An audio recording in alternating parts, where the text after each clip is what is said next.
Hi food lovers, welcome to Satya food club. ఈరోజు చాలా tasty and healthy అయినటువంటి మినప సున్నుండల్ని చాలా తక్కువ టైంలో తక్కువ ఇంగ్రీడియంట్స్తో చేయబోతున్నాను. ఈ రెసిపీని ఎలా చేయాలో చూసే ముందు మన ఛానల్ని ఎవరైనా కొత్తగా చూస్తున్న వాళ్ళు ఉంటే వెంటనే సబ్స్క్రైబ్ బటన్ని క్లిక్ చేయండి.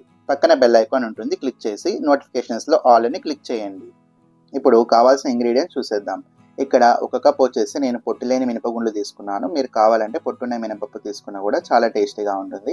హాఫ్ కప్ వచ్చేసి చక్కెర తీసుకోవాలి, హాఫ్ కప్ వచ్చేసి నెయ్యి, ఇంకా 1 టీ స్పూన్ వచ్చేసి బియ్యం. ఇప్పుడు ఎలా చేయాలో చూసేద్దాం. ముందు స్టవ్ పైన ఒక కడాయి పెట్టుకొని ఇందులోకి ఒక కప్ మినపగుండ్లు వేసుకోవాలి. ఈ మినపగుండ్లు అనేవి మనం దోరగా వేయించుకోవాలి. మనం ఇక్కడ ఫ్లేమ్ అనేది లో టు మీడియం ఫ్లేమ్లోనే ఉంచుకొని 5 నుంచి 6 నిమిషాలు బాగా కలుపుతూ వేయించుకోవాలి. చూడండి, ఇలా మనం 5 నుంచి 6 నిమిషాలు బాగా ఫ్రై చేసుకున్న తర్వాత మనకి లైట్గా ఇలా కలర్ చేంజ్ అవుతూ ఉంటుంది. అలాగే మంచి స్మెల్ కూడా వస్తుంది. అప్పుడు మనకి పర్ఫెక్ట్గా వేగినట్లు.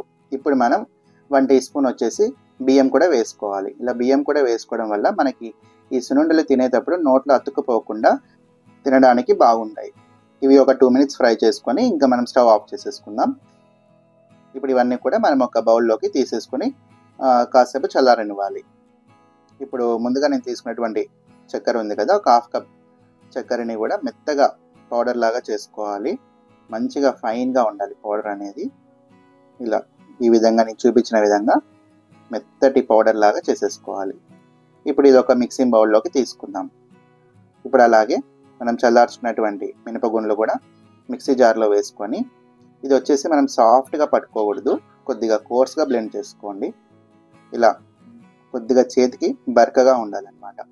అప్పుడే మనకి చాలా టేస్టీగా వస్తాయి అన్నమాట ఈ సున్నుండలు అనేవి. చూడండి, ఈ విధంగా కొద్దిగా బరకగా ఉండేలాగా చూసుకోండి. ఇప్పుడు ఇది కూడా మనం మిక్సింగ్ బౌల్లోకి వేసేసుకుందాం. ఇప్పుడు మనకి ఇవి రెండు కూడా బాగా కలిసిపోయేలాగా ఒకసారి బాగా కలుపుకోవాలి. ఇలా ఈ విధంగా బాగా కలుపుకున్న తర్వాత మనం ఇప్పుడు ఇందులోకి ముందుగా నేను తీసుకున్నటువంటి హాఫ్ కప్ నెయ్యి ఉంది కదా, అది కొద్దిగా వేసుకుంటూ కలుపుకోవాలి. మొత్తం ఒకేసారి వేయొద్దండి. మొత్తం ఒకేసారి వేస్తే మనకి ఒకవేళ లూజ్ అయిపోయిందంటే కినా మనకి ఉండలు చుట్టుకోవడానికి చాలా కష్టం అవుతుంది. కాబట్టి ఇలా నేను చూపించినట్లుగా కొద్దిగా వేసుకుంటూ బాగా మనకి పిండి మొత్తం పట్టేలాగా బాగా ఇలా కలుపుకోవాలన్నమాట. చూడండి, ఈ విధంగా బాగా కొంచెం వేసుకొని మనకి ఎంత పడుతుందో చూసుకొని వేసుకుంటూ ఉండండి. చూడండి, నాకైతే ఇక్కడ హాఫ్ కప్ మొత్తం పట్టేసింది. మీరు కూడా చూసుకొని వేసుకోండి. నేను తీసుకున్న ఒక కప్పు మినపగుండ్లకు హాఫ్ కప్ నెయ్యి అయితే పర్ఫెక్ట్గా సరిపోయింది. ఇప్పుడు ఇలా చేత్తో ఇలా ప్రెస్ చేసుకుంటూ నిదానంగా ఒక్కొక్కటి రౌండ్ షేప్లో వచ్చేలాగా ఇలా చేసుకోవాలి. చూడండి ఎంత పర్ఫెక్ట్గా వచ్చిందో కదా. ఇంకా ఇదే విధంగా మనకి మిగతా సున్నుండలన్నీ కూడా రౌండ్ షేప్లో చేసేసుకోవాలి. చూడండి, చాలా ఫాస్ట్గా అయిపోయింది కదా. చాలా తక్కువ ఇంగ్రీడియంట్స్తో తక్కువ టైంలో ఎంతో ఈజీగా సున్నుండల్ని ఇంట్లోనే తయారు చేసుకోవచ్చు. ఇవి చాలా టేస్టీగా కాకుండా మన హెల్త్కి కూడా చాలా మంచిది. ఈ రెసిపీ మీకు నచ్చిందని అనుకుంటున్నాను. నచ్చినట్టయితే ఖచ్చితంగా ట్రై చేసి ఎలా వచ్చిందో నాకు కామెంట్ చేయండి. ఈ వీడియో నచ్చినట్లయితే లైక్ చేయండి, మీ ఫ్యామిలీ అండ్ ఫ్రెండ్స్కి షేర్ చేయండి. ఇలాంటి మరెన్నో రెసిపీస్ కోసం సత్య ఫుడ్ క్లబ్ ఛానల్ని వెంటనే సబ్స్క్రైబ్ చేయండి. పక్కనున్న బెల్ ఐకాన్ క్లిక్ చేయండి.